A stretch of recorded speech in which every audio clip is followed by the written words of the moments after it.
Ahoj, vítam ťa pri návode aplikácií Folie, kde si prejdeme krok po kroku, ako fóliu správne aplikovať. Začneme otvorením aplikačného balíčku, kde nájdeš vlhčenú handričku, mikrovláknovú handričku, doštičku na vytlačenie bublín a odlepovacie štítky.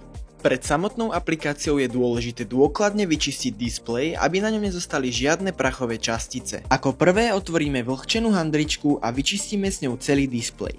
Následne ho celý prejdeme mikrovláknovou handričkou, aby bol povrch čistý a suchý.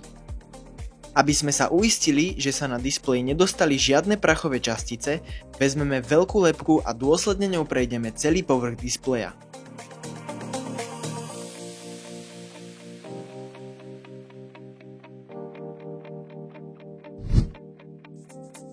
Ako ďalší krok vezmeme obal s fóliou a takýmto spôsobom po obvode opatrne odliepame bočné časti, aby sme fóliu vedeli bez problémov vytiahnuť.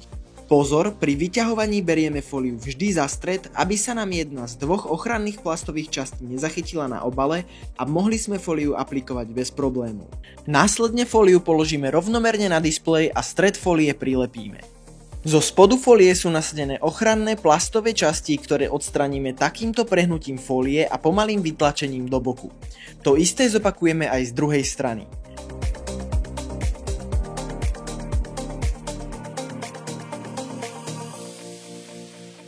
Teraz dôsledne prejdeme doštičkou po fólii, aby na displej perfektne sadla a ak sa vytvorili malé bublinky, tak ich vytlačíme. Keď máme vytlačené všetky bublinky, vezmeme si jeden z odlepovacích štítkov, nalepíme ho na kraj fólie a pomaly odstraníme poslednú ochrannú vrstvu z balenia. Pokiaľ stále vidíte po aplikácii malé bublinky na fólii, je to v poriadku. Bublinky do 24 hodín zmiznú samé. Tak, blahoželám, fóliu máš naaplikovanú. Veríme, že budeš spokojný a nech ti slúži.